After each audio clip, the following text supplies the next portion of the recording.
Even when you feel low, you can still go. Even when you feel slow, you can still go. Even when there's no hope, you can still go. I never answer to no, man, I still go. Go, go, go, go, go, go, go, go, go, go, go.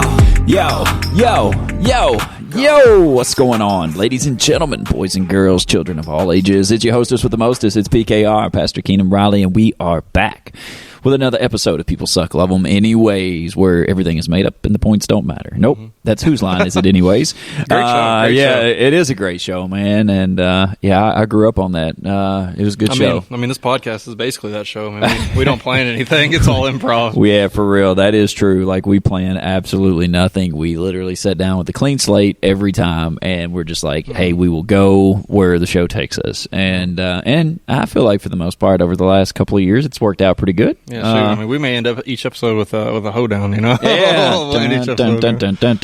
Yeah, so we, I feel like, man, I don't know. I mean, without getting too preachy, without getting too Christian-y to start with, man, I just feel like that a plan a lot of times can just not really accommodate what the Spirit has in store, and or whatever random BS we decide to spit out. I don't know these microphones, but somehow the Spirit always takes what is meant for bad and works it to good. Yep. So, amen, hallelujah. But thank you guys for tuning in, for being a part of this, for hitting the download button, and for getting it into different countries and different states. We are very appreciative of it, and again, we enjoy doing this week after week, moment after moment, and hopefully changing a life here and there along the way.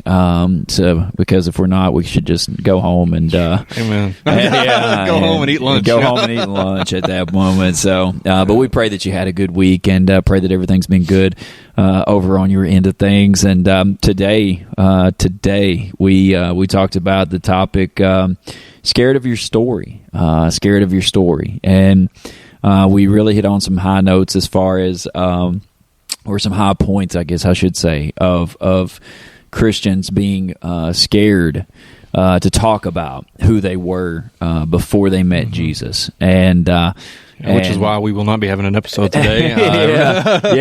Because neither one of us are going to be able to chit chat. But no, man, we. A lot of times we get to talking about, meeting Jesus or having that relationship with Jesus, or when we met Jesus, and that is a beautiful thing. It's a beautiful thing to talk about, but we hardly ever hear people talking about the life that they were living up until the point that they met Jesus, and I feel, as I told the congregation today, I feel like we do a great injustice to God's grace if we do not tell people about who we were before. I've said it many times, people will never know how good God is until they know how bad you've been. I think that is very true. But we oftentimes leave out a lot of detail of bad choices or the dark days. And maybe it's because we feel embarrassed, or maybe it's because we feel scared to, or maybe we feel like people are going to judge us or whatever. But I asked the congregation today, Nick, I said, how many people thought what you were doing at the time you were doing, and how many people thought it was stupid? And how many people said, yeah, man, we were enjoying it while we were doing it, and we thought it was a good idea while we were doing it. But 5-10 years down the road, you look back and you're like, yeah, that was pretty stupid. That was a really dark day. Sometimes it's like right after you do it. Yeah, it's like 10 minutes, and you're just like, yeah, I probably shouldn't have done that. And so I don't know if we're scared was really, I think, what went with the topic today. I think we are scared, but I think the basis of why we're scared needs to kind of be looked at and examined. Why do you think maybe we would be scared to share our testimony or to share some stuff? I mean, I think it's it can be a different depending on the person. I used to, when I worked at Silverleaf, we talk about, like, for example, why would a man fear disclosing being assaulted or something along those lines? Why would they hold it in, not talk about it? And a lot of it like came sexually? down to sexually, okay. physically, yeah. even either one, or even verbally in a lot of cases. Go ahead. I will say this: I don't think people would have. I don't think men, and maybe this is me, would have near as much problem with talking about maybe physical or verbal versus sexual. It's like there's as soon as you say sexual assault, it's like a negative connotation comes with that. As soon as you say it, and it's like a moment of weakness, vulnerability. Right. But with physical and verbal, it's kind of like, well, we deal with that on the daily, So it's something that that may have a negative connotation to it, and so maybe that's why people aren't so quick to come forward with it. Yeah, and that's kind of where I was rolling at. Thanks for giving my point. But I don't know. No problem. But it's like society. Here's his little whoop. There it went. Yeah, he put his little cover back on his microphone. I knew it was going to happen.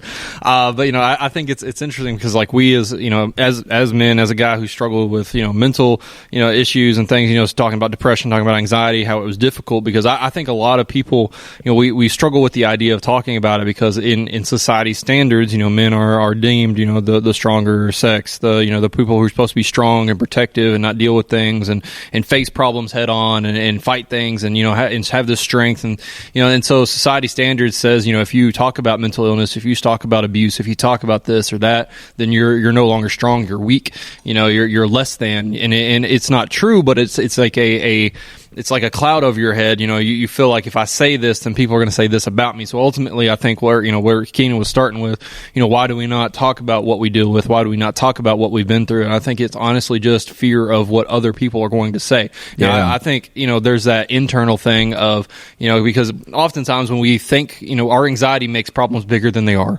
We think that, if I confess to, a drug addiction, then everybody's going to lose their minds, right? It's like I used to be a drug addict 15 years ago, and then I'm no longer, if I, in my position as youth pastor was to say that I struggle with drug addiction, it's like that anxiety is telling you, well, if you say that, then, nobody's going to trust you with your kids anymore. People are going to talk bad about you. People are going to whisper about you. People are going to think about you. People are going to gossip about you.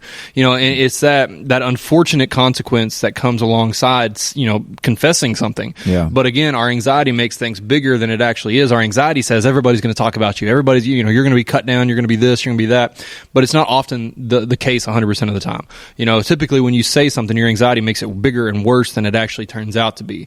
I think a lot of us can attest to a time when we thought we were going to do something and where we were going to say something, we were going to do something, we thought, this big monumental thing was going to happen, everybody's going to be mad at us. Like, say for example, when you were a kid, and you do something wrong and you go to tell your parents about it, you're like, oh, I don't want to tell my parents. They're going to hit me. They're going to, they're going to yell at me. They're going to take something away. They're going to do this. They're going to do that. But oftentimes when we actually finally confess to our parents what we did or what we're dealing with, that punishment wasn't nearly as severe as we thought it was going to be. Right. And I think that's the mentality we need to shift back to, is understanding that, when we confess what we actually dealt with, when we talk about who we used to be, we're not going to actually see some giant monumental hate thrown down on us, and my hope is that, in a church setting, especially, as Christians, we have enough mercy and grace and forgiveness to know that you are no longer that person. We don't. We don't. Again, the whole title of the podcast is People Suck.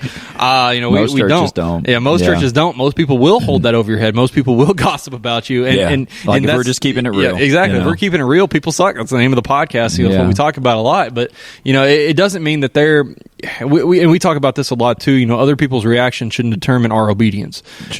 We should be able to confess and talk and deal and vent, without the fear or condemnation of other people. At the end of the day, Jesus is our judge. God is our only true judge. What these other people out here, people I know, people in my family, people in my friends, what they say does not truly matter, does not truly hold a grasp on my life. But unfortunately, that voice is loud. That fear is loud, and we don't want to be cast out. We don't want to be chastised. We don't want to be left down or left backwards or whatever you want to say it. We want to make sure, we always want to keep this clean, well written, well presented, ideology of ourselves to people. That's what we want to present. We want people to think that we've never dealt with anything. We want people to think we never fought anything. It's like, we spend so long fighting it that it's hard for us to face it again. It's hard for us to bring it back up, to talk about it again, because it's like it was such a hard battle. It was such a long battle to get rid of it, to fight it, to go away with it. And it's like we don't want to think about it anymore. We don't want to talk about it anymore, because then it just brings all those feelings and emotions back up again. I feel like and as I was listening to you say that, like I feel like honestly that we need to get over ourselves. In the certain aspect of like where you were talking about with if we admit to something or if we bring something to the forefront, that we're going to be like, that it's going to be world changing. I'm talking world stage changing.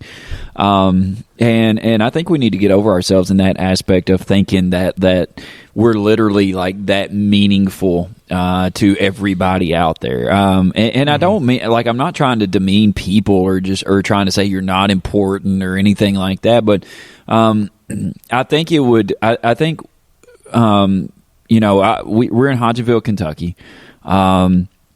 We are not on, even though we are in different countries and we're in different states of the United States, even though we have platforms like Facebook and YouTube and TikTok and things like that, I want us to understand something as well, is that if we go out and say, hey, I used to struggle with drug addiction, and but Jesus set me free, I want us to kind of understand that it's not going to be something where people are going to wake up tomorrow and be like, well, there was a pastor in Hodgenville, Kentucky who just came to the forefront and said that he used to be a drug. I think in the respect of how we position ourselves and how we view ourselves sometimes, I feel like we think that like that our life is like the 13 News at night, you know, like Channel 13 News. It's like everybody's tuning in to see what you're doing. We're not P. Diddy. We're not. Yeah, there's your P. Diddy joke. You were looking for a way in, and there it is. But yeah, you know, I mean, for us to like you were where you were going back with our I think you said, what was it, our anxiety, or what was it that caused us to blow it out of proportion? Our basically, anxiety, our anxiety makes our problems bigger than they actually are. I think to go back to that, I think that's so true. I think it's anxiety, but I also think it is just a fact of that. We think that that everybody is watching our life, and I mean, I'll be 1,000%. I think there are some people out there watching your life for the right reasons. I think a lot of people are watching your life for the wrong reasons. But I don't think it's the fact of that everybody in the world is tuning in to see your failures or to see your successes. You know, unless they're just trying to feel better about themselves. This is true, and that's a whole different lens of problems that we need to talk about, I guess, at a certain point. It may not be on this episode, but I just think we have to get over ourselves in the fact of that. Whenever we're coming forward to admit something or to say that we battled or to bring our story forward, that our testimony didn't start when we met Jesus. Our testimony started when we had life. But our you know, we came to life whenever we met Jesus. But we also have to understand that again, that what we're admitting to is not something that is going to be world changing. Like banks aren't shutting down. You know, situations like that, like you're not affecting the economy. It's not world changing what you're admitting to, but it could change somebody's world, one person, or it could maybe change 5 people or 10, whatever. You know what I'm saying? But I just want us to understand that whenever we admit to or talk about our past or our problems or situations or whatever, that in the grand scheme of things, it doesn't matter what other people think. It doesn't matter what other people judge or post or say or whatever the case is. You're giving a testimony or you're giving a backstory to who you used to be, to the stuff that you used to do, to the stuff that you used to be involved in, and it's not like a 12-step program. It's not like, you know, it's not like an AA meeting where you introduce yourself and you say, and I am an addict. You know, whenever you're changed and transformed by Jesus, that's who you used to be. It's not who you are now. And so, yeah, you used to be an addict, but now I've been set free. But it's still helpful to talk about those things because people need to know. You know, people in your pew, people that are sitting beside of you, people that are friends, that are family. People need to know what exactly God has done in your life. What has He done? And if we just give this generalization, this kind of brief overview, well, I was a bad person, but you know, God helped me out. I mean, how is that literally telling somebody that might be struggling mightily with drugs, alcohol, might be struggling with a relationship, or might be struggling with their faith, or might be struggling with whatever, you know, that it gives them hope. Well, I was a bad person. Well, I mean, we're all bad people. I mean, you know, people suck. People suck. Like, we're all bad people, but let's be specific.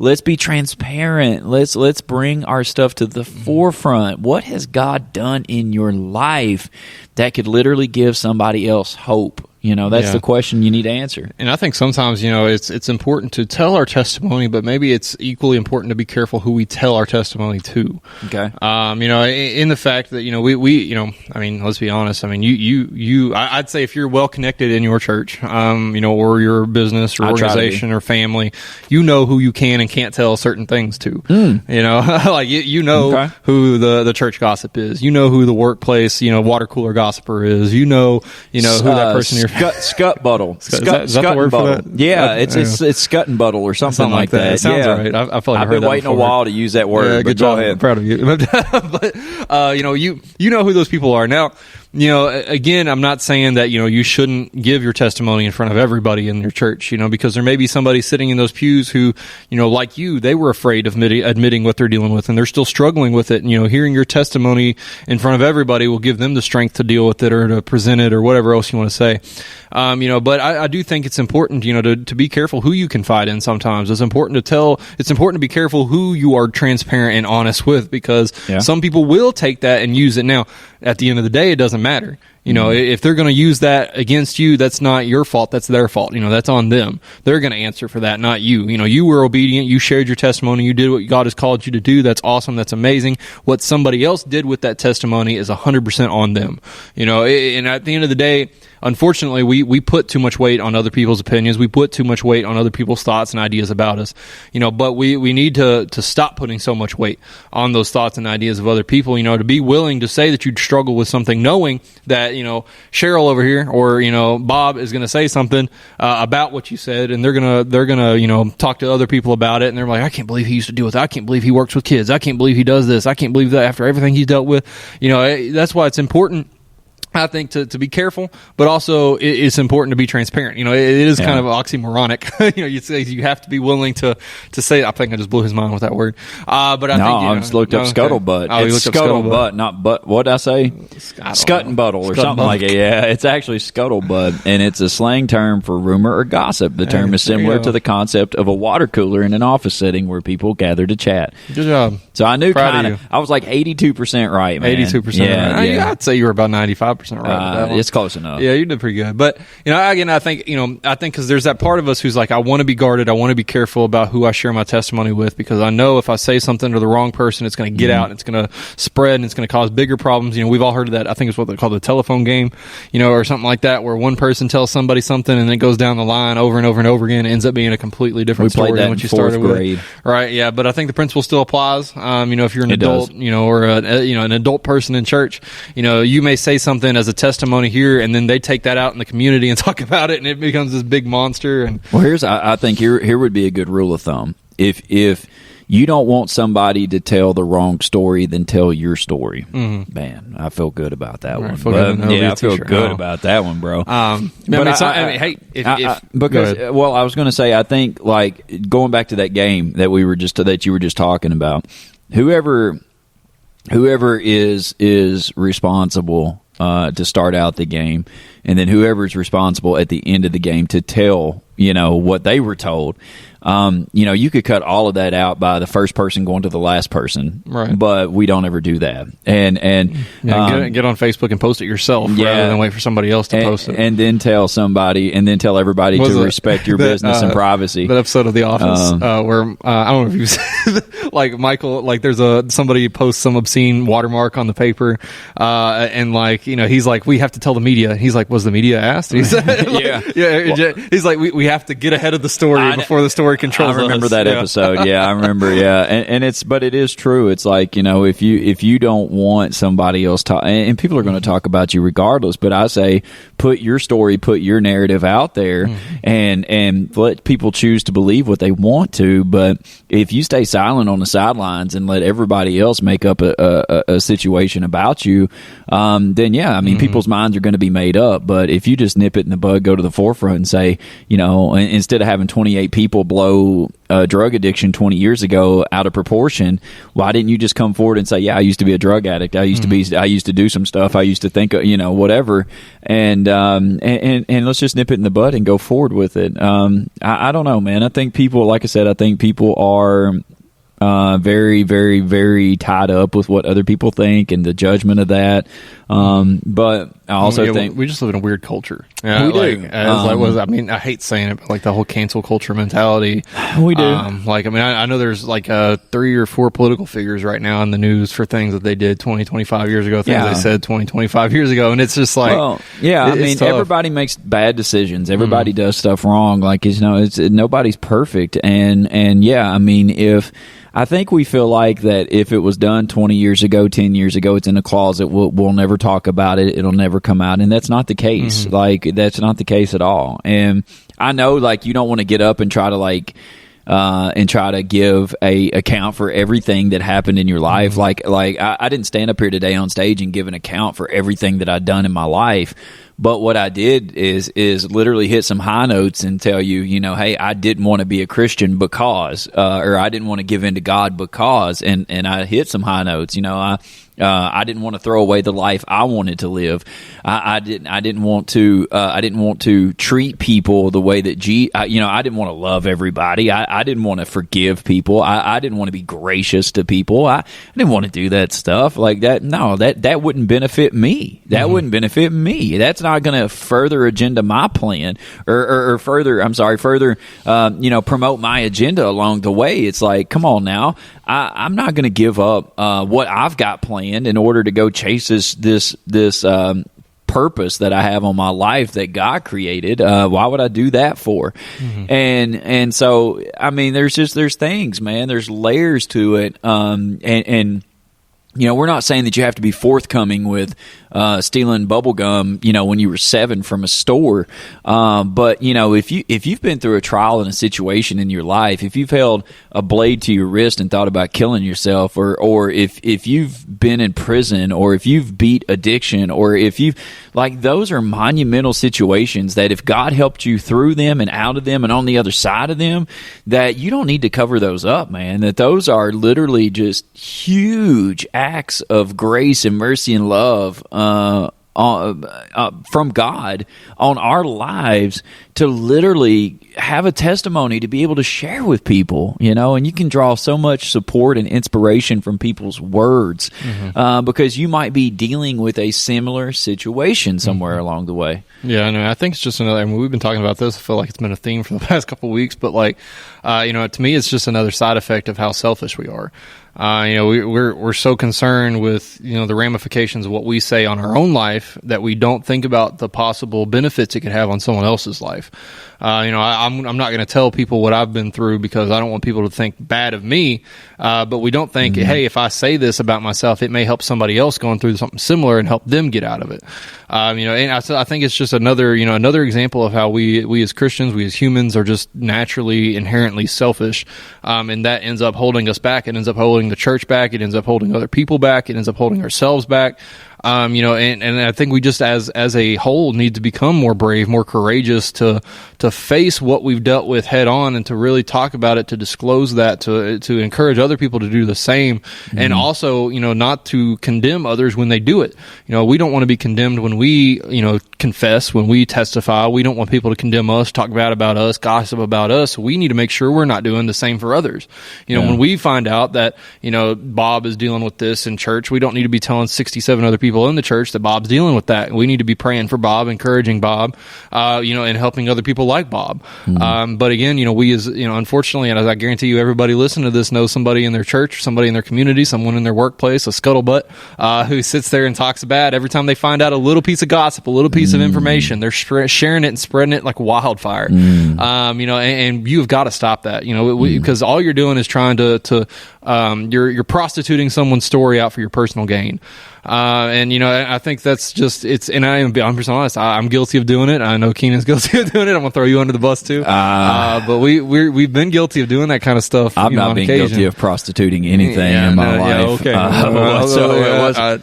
I don't know if I'd ever heard a church Christian episode podcast say butt and prostitution in the same episode. So welcome to People pray, Suck, Love Them Anyway. By Fruition pray Church. for us, man, for sure. But yeah, I mean, I think, man, to go back just a little bit and talk about, like, I feel like today, man, the Spirit really spoke to me about, like, this whole generation of preaching with you always hear people say the blessing's on the way, the breakthrough's on the way. It's always on the way, on the way, on the way, on the way, on the way, but it's never here. It's never right now. And it's like we keep people so far back in their stuff that and telling them that it's on the way, that it's going to come, and then it never comes. And I think, man, I think that a lot of the reason why that we have a problem as far as just addressing stuff in our life is that we just paint this picture of being blessed all the time, and like the nice house and the cars and the pearly white teeth and the families and my kids are doing great and like all of this good stuff, and it's like life and Christianity and relationship with Jesus, man, like if that's all it was, everybody would be doing it. Everybody would be doing it. And I mean, I don't know, man, maybe I'm too real, maybe I'm too transparent sometimes, maybe I discuss life and problems a little more than what other pastors do and things like that, but like to me, a relationship with Jesus is not the absence of troubles. It's the presence of reassurance and a Savior through the troubles. And I preach most of the time with my hair on fire on Sundays because of what I've been through Monday through Saturday. And so, if I tell people I never preach a sermon that I don't need to hear myself. And so if I'm standing up here telling you today, like, don't leave your story out. Like, don't leave like certain significant points of your story out. It's like it doesn't change your perspective of who you are in Jesus or through Jesus. People may see you differently, but to hell with people, like you need them, to function in life and stuff like that. I feel like a little bit maybe with your businesses and stuff, but at the end of the day, like, you're going to answer to Jesus, and that's it at the end of the day. And as long as you're secure with that, you're cool. But to be able to speak to life and to be able to speak to what you've been through, is something that we don't need to harbor, that we need to share with people, and I feel like for us to paint this picture of church is good, life is good, God is good, everything is good, and really, if you look at, we were talking about this before we got on the podcast, but if you look at the numbers of everything that is going on in the world today, you will find out that hardly anything is good. That literally suicide is through the roof, divorce rates are through the roof, addiction is through the roof. Everything is like falling apart, and like, wheels are falling off, dumpster fires and everything else. But it's like, so how can we be on the other side and be like, what have you gone through? Nothing. I've actually got $4,000 in the bank. The job is going great. Literally, like, smoking hot wife or handsome husband. Kids are doing great. Valedictorians, literally, like, killing it in every sport, playing varsity. They're 4 years old. Like, the car hasn't broke down any. Like, it is amazing, And then, like, we put on this smile, and then we go home and we shut the door, and the makeup runs and the fights start, and like the pressure comes, and it's like, why do we have to feel like that we are so like, I guess maybe put together in front of people, or like that we don't struggle in front of people, or whatever the case is. And then it's like, but then we deal silently, or we deal behind closed doors with the actual topics or the actual storms or whatever that we've got going on in life, and we deal with it in silence, and so I guess maybe I have a hard time understanding that, and really trying to make sense of that. Yeah, and I think it really just goes back to what we've been saying, is so we just put so much weight, so much power on the thoughts and ideas and opinions of other people, and that it causes us to push our own problems and things down, and I think because I don't think, just to be honest, we don't have a lack of ability to complain. I think as human beings, we definitely complain. We complain all the time, 24/7, 365 about this, that, or the other. And if we complain about things, but there's community in complaining.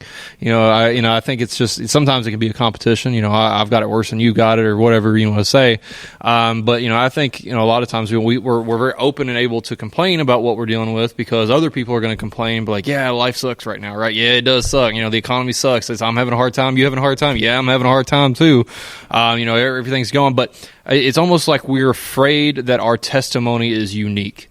It is. It should be. But we're afraid of that fact, because it's like, I can find community in complaining. I know life sucks. I know, my job sucks. Marriage sucks. Whatever else you want to throw out there, someone else can kind of get together and understand that, feel that, but when I walk up to somebody and be like, I used to struggle with, adultery. I used to struggle with, gluttony. I used to be 462 pounds and be disgusting and didn't take showers. When we present ourselves in an unfavorable way. So random. Right? Hey, it's random. I probably just made somebody cry out there. I'm sorry. So random. Like, what? Hey, did you have a problem with somebody like that one time? Or a few different, what? Yeah, like, but I really do think, it's just because it feels more blunt, it feels more, and like I said, unique, and we don't find community in unique. We can't relate to somebody else's unique. We think that we're worse than someone else is.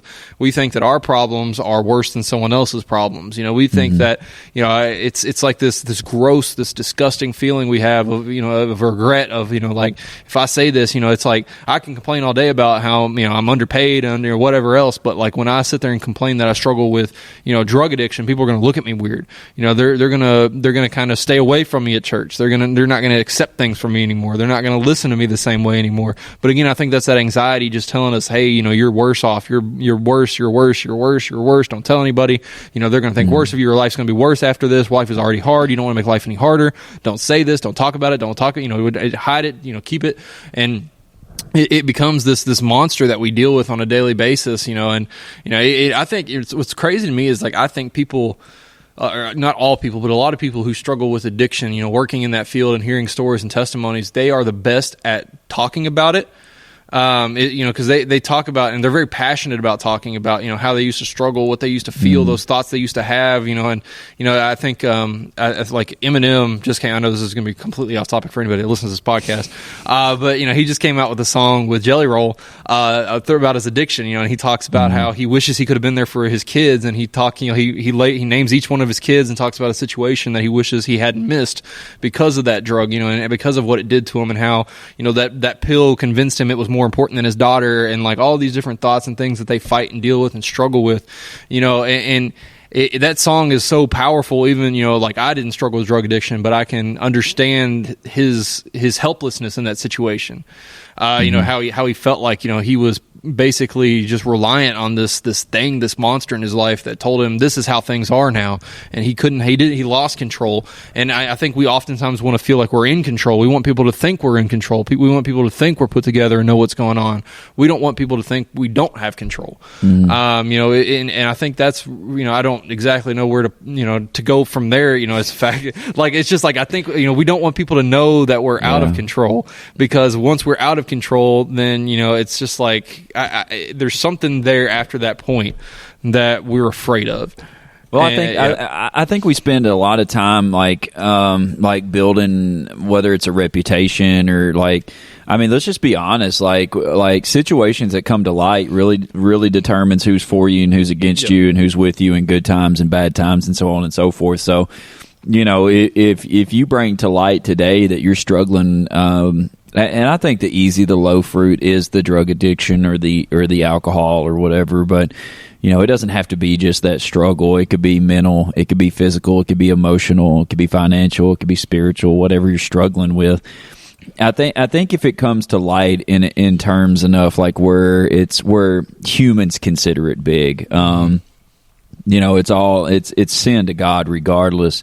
But for us, we put different weight and different importance on different sins down here on earth. But I think a lot of times we're afraid that if we voice that it's going to bring more hurt, because it's like, not only am I dealing with this, now I've lost friends, and now I've lost acquaintances, and now I've lost my job, and now I've lost this, and but if I keep it hidden and I just try my best to deal with it on the daily, then I can still try to function in this life that I have. And it's like, if you do that, then hey, here's what's going to happen. I can tell you XYZ what's going to happen. You're going to end up falling on your face, and it's going to be far worse than what you could ever think or imagine, I promise. But it's, whenever you just come to the light with it, like you just get it out there, get it out there into the space of life, and just let people know about it. I think at that point, man, it becomes like, I think it becomes like a reason to keep moving and to keep going. Like whenever I say, like, you talk about like the 12-step program and the addiction program, and it's like, hi, my name is Keenan and I'm an addict. It's if I say I am, then I'm still putting myself in that situation. But if we're talking about deliverance and we're talking about a relationship with Jesus and we're talking about who we used to be, then we need to be talking about what we were in past tense. I used to be this, but God saved me. I used to be this, but God worked on me. I used to be this, but God, and so if we look at it like as a reason to just keep moving forward, like, yo, man, like God's done so much. Like, why won't He continue to do it? Why won't He continue to do better or to do more, or to do something like that? And so, it's never been a question of if God will. It's been a question of, do I believe He will? And if I can like move past that and be like, well, God can use this, or God can work through this, or God will get me through this, then, at the same point in time, God's going to do it. It's not going to be on my time frame. It's not going to be in the way I thought He would do it, but God will do it. And I think we, as a church, man, I think we've seen it. We talked about it in the last podcast with our candlelight service, how people were transparent and things like that. I had a couple of people come to me today after service and just talk about some problems and stuff. Had one lady come to the altar. I mean, we hadn't even got done, and she was already at the altar talking about some situations she had going in her life. And I just think we need to create that area in that space of transparency. I think that's really where I just want to, like, as a pastor and as a leader, I want people to feel like that they can be transparent and not be judged, not be, forsaken or whatever. But it's like, we're here to listen. We're here to help. We're here to pray. We're here to get you to the right resources, and get you to the right people, if need be, whatever the case is. But like, yeah, I mean, like, I get proud, man, for when people like come and they're transparent with their problems or their struggles or what they're going through, because it's like you're taking a Band-Aid off of a cut that's not healed yet, and there's so much, man, and I don't know if there's like any medical behind this whatsoever, or any kind of like science. But I can remember like having a cut sometimes as a kid and having a Band-Aid on it, and my mom and dad would be like, take that now, don't go rub dirt in it, but like take the Band-Aid off. Let it air out. Like there was like this healing capability almost of just letting some fresh air get into it and letting, and it's like you're letting it air out and you're not keeping all of that compacted in.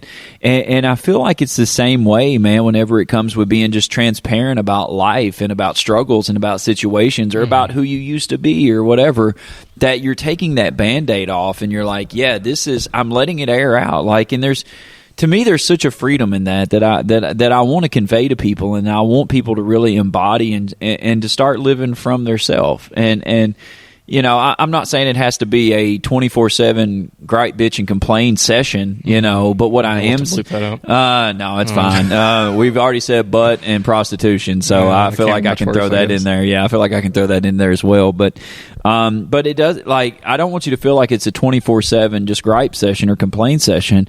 But it is good to talk about your past and your struggles and what you've been through, because as long as those point back towards the goodness of God and what God has done to change and transform you, somebody somewhere is going to draw strength and encouragement from that. Yeah, and as I'm with the kids today, I was talking about of friendships, but I want to give this like a little analogy that I gave them, because I was talking about cutting people out of your life that don't need to be in there, right? I thought you were just going to say cutting people, and I was like, yeah. I mean, like, this is what we talk about at youth on Sunday mornings. Carry a blade at all times. Thou shalt carry the blade, the sword of righteousness. Life gets crazy. Or truth. But yeah, and I think, as I was talking to them, I was like, sometimes, we have a hard time cutting people in situations and places out of our lives that are causing damage to us. But, if we were to think of like a cancer or something on our arm or something on our body that was causing an infection and it was spreading, and the doctor told us like, hey, if you don't get rid of this, if you don't cut this out, if you don't take this out, it's going to spread and spread until it hurts you more and more and possibly even kills you. We would be like, oh my gosh, yes, doctor, absolutely, take that out, cut it out, do what you got to do, do surgery. I don't want that in my body. I don't want that infecting other places and areas. I was like, but yet we can do that when it comes to our physical body, but we don't do it when it comes to our mental, emotional, spiritual health. If we got something that we're dealing with, we got something we're struggling with, we have a person we're dealing with or struggling with, or whatever else it may be, it is so difficult for us to do the hard work, of going in and cutting it out and exposing it and getting rid of that, cutting it out from inside of us and getting it out of our body and removing it from our lives, or cutting somebody off from our lives. If there may be people in. We talked about this briefly, I think, before we started the podcast. But the importance of setting healthy boundaries. I said it. I said it this way. I said setting healthy boundaries creates healthy relationships and removes toxic relationships. But if you're thinking about internally things that you're dealing with, you need to make sure that you're getting that stuff out to remove that toxic from your life, to remove that thing that Satan is using constantly 24/7, 365 to hinder you, to push you down. Once you speak that out, you're giving it life, you're bringing it into the world, and allows God to completely remove it and deal with it. And I think it's important for us to do that, to rip out that thing that we've been dealing with, that thing that's causing us undue harm and causing us, infection or anger or resentment or anxiety or frustration or depression, to surgically remove whatever that is, get it out in the open, talk about it.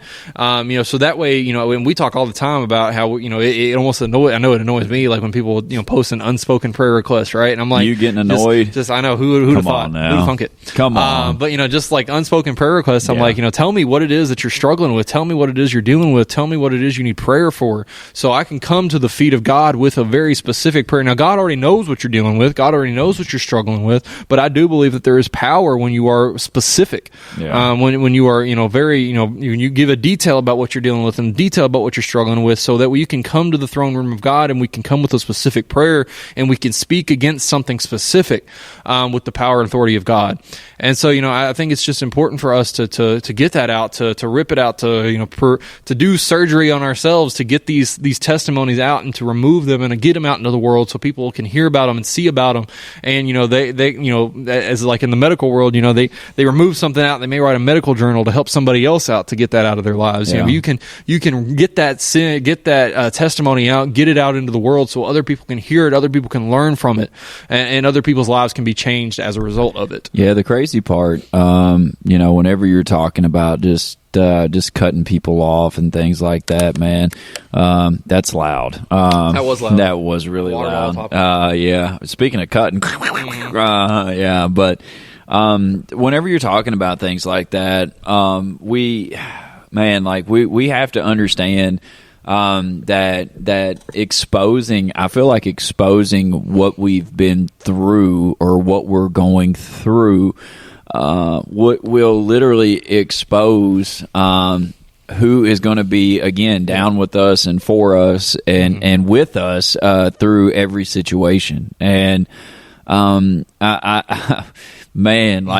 really feel like a lot of times we have fake people in our lives because we're fake with our lives. Yeah. And we're not really forthcoming about what we're going through or what we're thinking or what we're experiencing, and so we in turn attract fake people.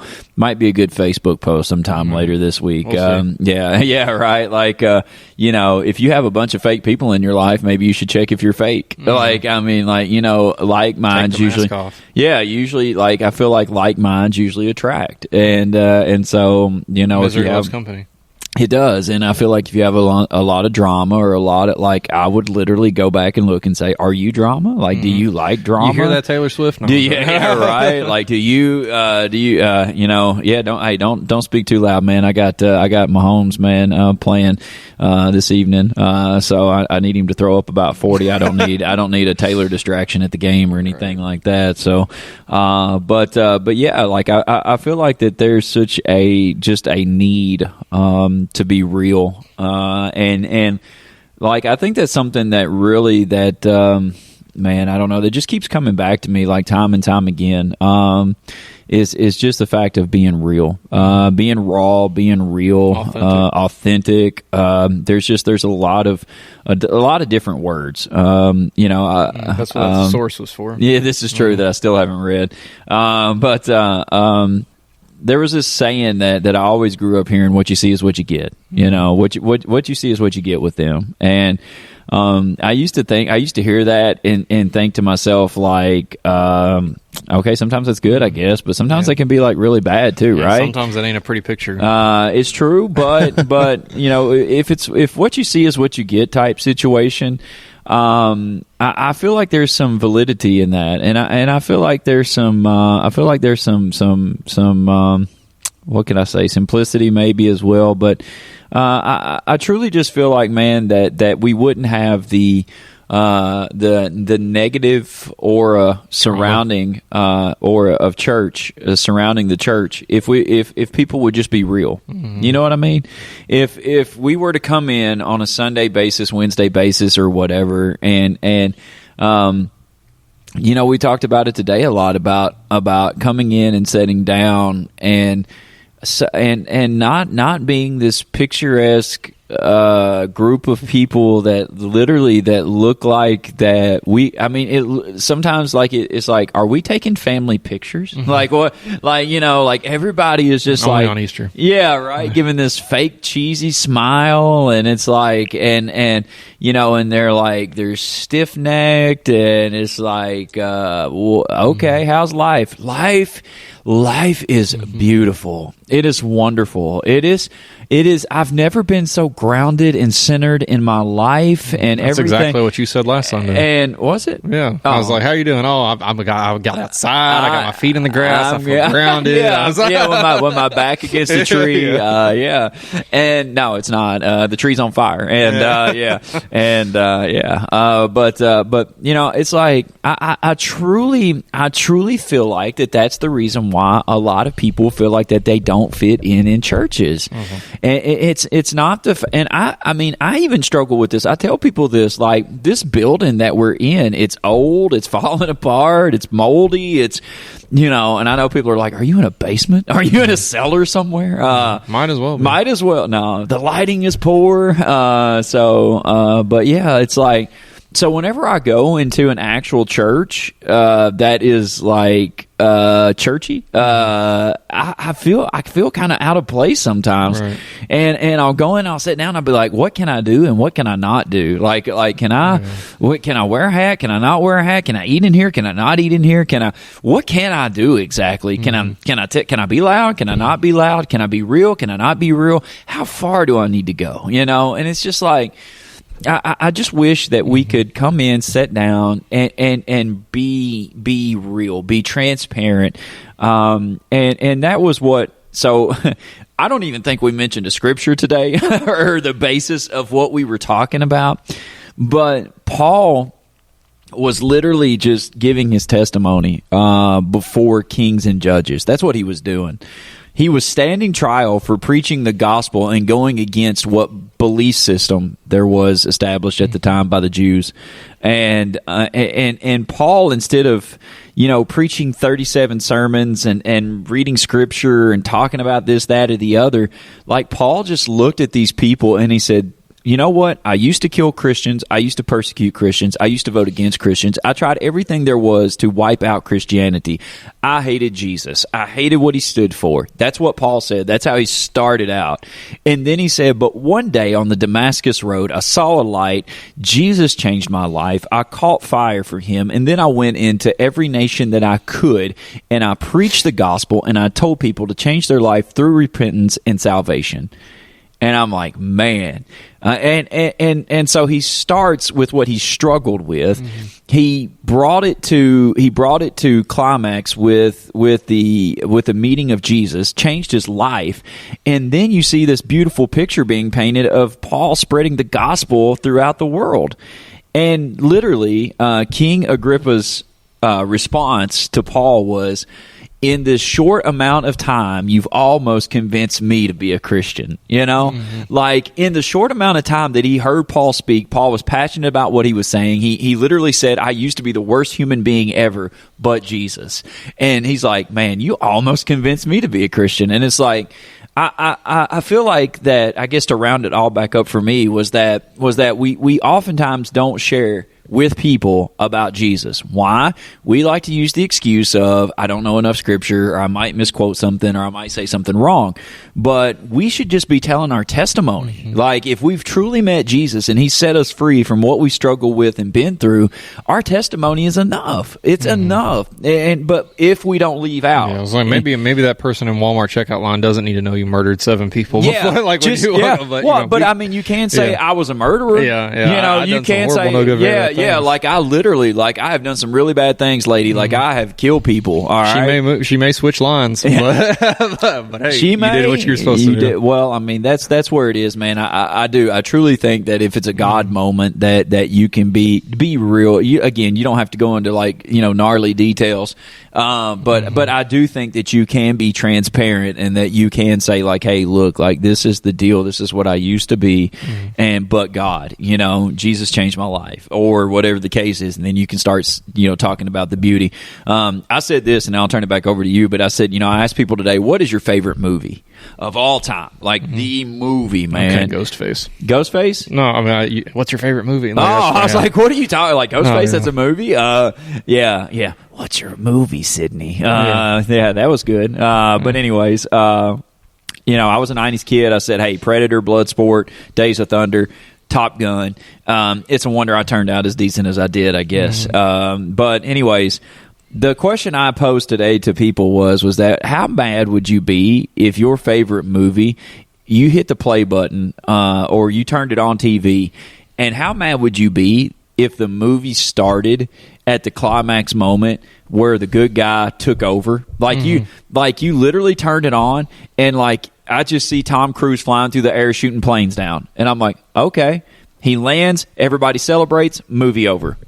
What happened? How did we get to that point? What happened that we had to go into combat? Was he a good pilot? Was he a bad pilot? What are we doing right now? Like there's no story before we get there, and we treat our testimony like that. We literally treat our testimony. Hey man, I met Jesus, got saved, everything's been good. Okay, but I'm just imagining like Sound of Music, like you just see the whole family just marching across the Alps, and then that's it. And you're just and you're like Willy Wonka. You just see Charlie in the little elevator getting the chocolate factory. And you're like, what happened? How did he get here? What's the point? What happened? And we treat our testimony like that, like it's the truth. Like Pastor Keenan, yeah, man, I got saved when I was 16. Okay, fantastic. What was you doing before? Dorothy woke up in Kansas. What was you doing, bro? What happened? How much crap was you going through?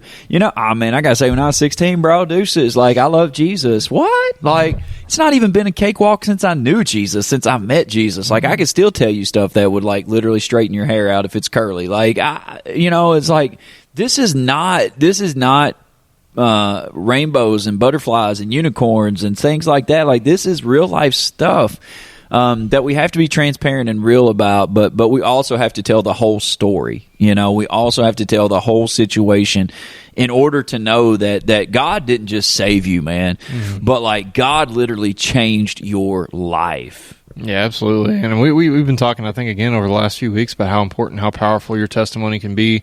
And ultimately, I just want to leave with the idea of, just be, and if you're not somebody, and I was actually having this conversation with somebody after church today, I did not used to be somebody who ever thought, they'd be brave or bold enough to stand on a stage and to tell people about what I've been through or who I was or Can't what get I've you done. to shut up now. Exactly. I know. Look at what God's done. What a Won't curse. he do it? Won't he do it? Won't he do it? Absolutely. I asked for 4, he gave me 5. Yeah, I get it. Won't There he you go. do it? Yeah, absolutely. We're gonna cut that out. But I think it's so important to be open and honest about the testimony that you're going through and where you've been, because people may, as Keaton just said, he's sitting here won't shut up, and like, God, Nick must have always been that way. Nick must have always been talkative and eccentric and depressed. I was always depressed and downtrodden all the time. I am a Eeyore. I've been Eeyore for a very long What time. does eccentric mean? I don't know. I look up. I've looked up thesaurus. so many Yeah, I was gonna stuff. say, look up So any much stuff thesaurus. today. Go ahead. But I think it's important to explain where you came from, what God has done to get you from and we talk all the time about how we are so focused on the victory and on the outcome that we don't ever we see these multi-billion-dollar companies and we're like, man, they must have just got lucky one day. No, they put in work and work and work and work and work. You see fruition in year 8 and you're like, wow, this must have all just always popped up. been like It's this. all popped up. No. Yeah, exactly. So it's important to share your testimony. It's important to share your story, and not just a part of your story. Sometimes you have to share all of your story. To really hit it home, to really understand that I serve a God who can literally like save, deliver, and set free the worst human being I've ever known, and that was myself. And if he can set me free, if he can put me on a different path, if he can give me a hope and a future and a purpose, then he can do that for you. He can do that for anybody out there that is struggling with anything or who has struggled with anything, and I think that's what's so important about your testimony. That's what's so important about your story, is just being able and willing to do that, so that one day you can sit here and you can just be in tears, no matter what song is played. You can be in tears when Keenan is reading from the Bible. You can be in tears when you're reading the Bible yourself, because you understand how good God really is, how good he has been to you, how patient, how graceful, how merciful he has been to you. And nobody's going to really, sometimes the only way somebody will know that that's possible is if you start that story, if you start that journey, if you start that person on a journey to knowing who Jesus is. Man, amazing. Anything else? Did you figure out what eccentric means? It literally means, I want to quote it word for word. I just took it off my screen. I know what it means to say it, but I don't really think I could explain the definition of it. Unconventional and slightly strange. There we go. So, eccentric you are. Hey, I try. Eccentric you I try. are. So, but yeah, man. So, at the end of the day, we just want to tell people, like, literally, man, share your story. Get out there. Tell people about what you've been through, what you're going through, and how God has separated you from that. It makes all the difference in the world, and it can literally give somebody hope to face another day or to take another step or even another breath. That's how important it is. So we love you so much. We thank you so much. Thank you for tuning in. Thank you for always hitting the download button. And until we see you again, or until you hear us again, we love you and be blessed. Even when you feel low, you can still go. Even when you feel slow, you can still go. Even when there's no hope, you can still go. I never answer to no, man, I still go. Go, go, go, go, go, go. As always, this is PKR, and for my sidekick Nick, we say thank you very much for hitting that download button on People Suck, Love Them Anyways. Be sure to tell a friend, tell a family member to hit that download button as well. And as always, we say thank you. Be blessed. Even when you feel low, you can still go. Even when you feel slow, you can still go. Even when there's no hope, you can still go. I never answer to no, man, I still go. Go, go, go, go, go, go.